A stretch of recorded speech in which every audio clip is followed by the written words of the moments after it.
واش المغاربة بخير هانيين وشي مزيان؟ اليوم تحقق الفوز ضد المنتخب ديال بلجيكا، انتصار اللي كنا كنسينوه لمدة ديال 24 سنة، فهو تحقق اليوم مع المدرب وليد الركراكي. فهنيئا لنا بهذا الانتصار هذا.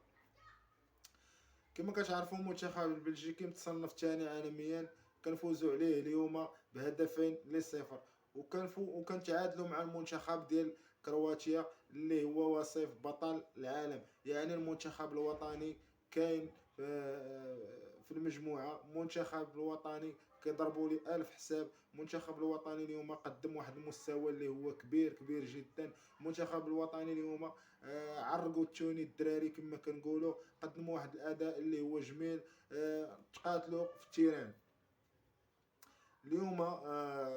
في هذا الاثناء هذا المنتخب ديال كرواتيا كينتصر ب4-1 ضد المنتخب ديال كندا. المجموعه دابا تعقدات المجموعه.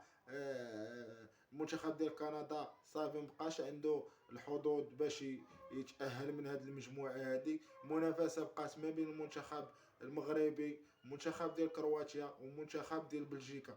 يعني منتخب بلجيكي ومنتخب ديال كرواتيا في الماتش الجاي ما عليهم غير يقلبوا على انتصار. خصوصا المنتخب ديال بلجيكا خاصو يقلب على انتصار الا بغى يتاهل من هذه المجموعه. وإلا غلب المنتخب البلجيكي يعني المنتخب المغربي خاصو يجيب واحد النقطه ضد امام المنتخب ديال كندا. وإلا جاب 3 نقاط فهو غادي يتصدر المجموعه ديالو في هذه المجموعه هذه. بالنسبه للمنتخب الكرواتي الى تعادل مع المنتخب ديال بلجيكا غادي تولي عنده 5 ديال النقاط. ولا تعادل المنتخب المغربي حتى هو غادي تولي عنده 5 ديال النقاط وغادي يكون هو ثاني المجموعه. ولكن انتصر المنتخب الوطني غادي تولي عنده 7 ديال النقاط وغيتصدر هذه المجموعه هذه. اما الى فاز المنتخب الكرواتي ضد المنتخب ديال بلجيكا غتولي حتى هو عنده 7 ديال النقاط. و7 ديال النقاط تتخول ليه باش يتصدر المجموعه. وخا يفوز المنتخب الوطني، الا فاز المنتخب الوطني بواحد الحصه اللي هي 3-0 او 4-0 يمكن ليه يتصدر المجموعه. اما الا فاز غير بواحد الهدف او جوج تنظن بان المنتخب الكرواتي هو اللي غادي يتصدر هذه المجموعه هذه. والمنتخب البلجيكي غيغادر المسابقه اللي هي كاس العالم قطر 2022.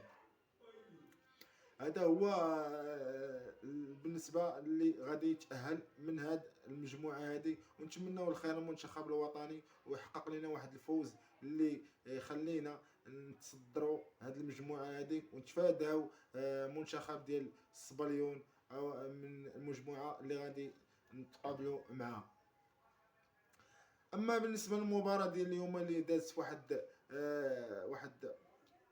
بالنسبه للمنتخب البلجيكي دخل بواحد القوه اللي سيطر عنا في واحد المده ديال واحد 20 دقيقة أو 25 دقيقة. والمنتخب البلجيكي تيبادر الهجوم، ولكن المنتخب الوطني بادر منذ الدقيقة 25. بدا يتاحوا ليه واحد الفرص وبدا مرة تيدير هجمات وخلى المنتخب البلجيكي يتراجع للخلف لمدة واحد 40 او 45 دقيقه في الشوط الاول.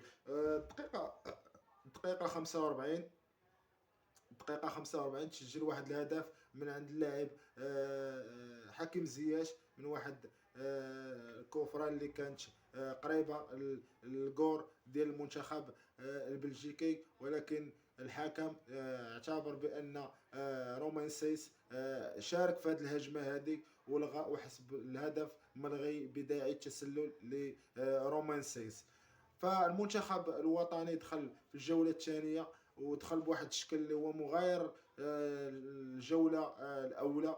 وبدا تيبادر يعطي وبدا يطلق واحد تمريرات بالنسبه لقفال او زياس او نصيري او اناحي بداو يعطيو واحد المحاولات، وبدينا نتقدموا للامام باش نماركيو شي بيت.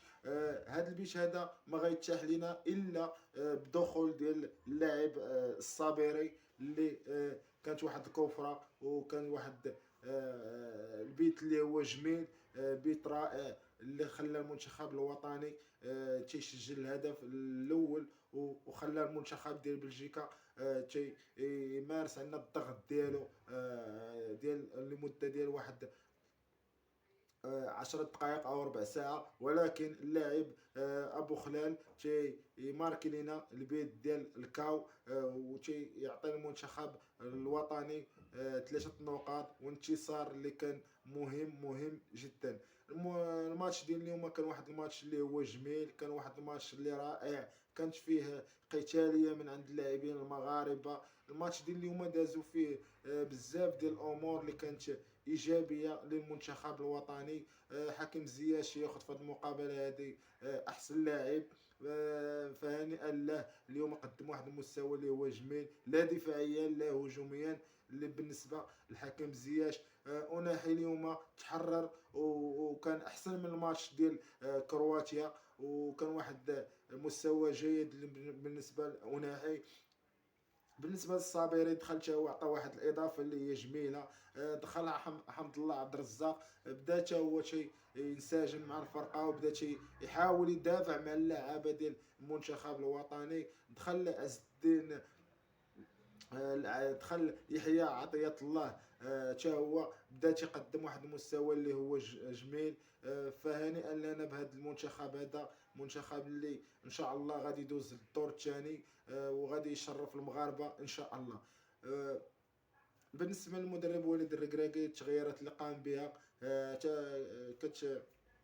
كتحسب ليه، لانه دخل صابري وماركا واحد الهدف اللي جميل، دخل ابو خلال ماركا بيت اللي رائع من تمريره من عند اللاعب حكيم زياش. فالمدرب قام واحد الكوس واحد التغييرات اللي كانت في المستوى وعطات الاكل ديالها، فتتحسب للمدرب وليد الركراكي. اليوم فرحنا مع المنتخب الوطني، ولكن يجب على المنتخب ان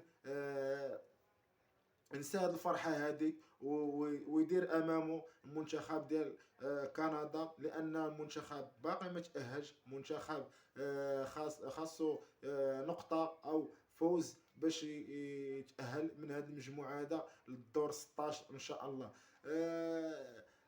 ما علينا اليوم غير نفرحوا، ولكن غدا ان شاء الله بالنسبه للمنتخب الوطني خاصو يبدا العمل للمباراه الجايه امام المنتخب ديال كندا اليوم الخميس ان شاء الله مع الربعه زوالا بالتوقيت المغربي ان شاء الله.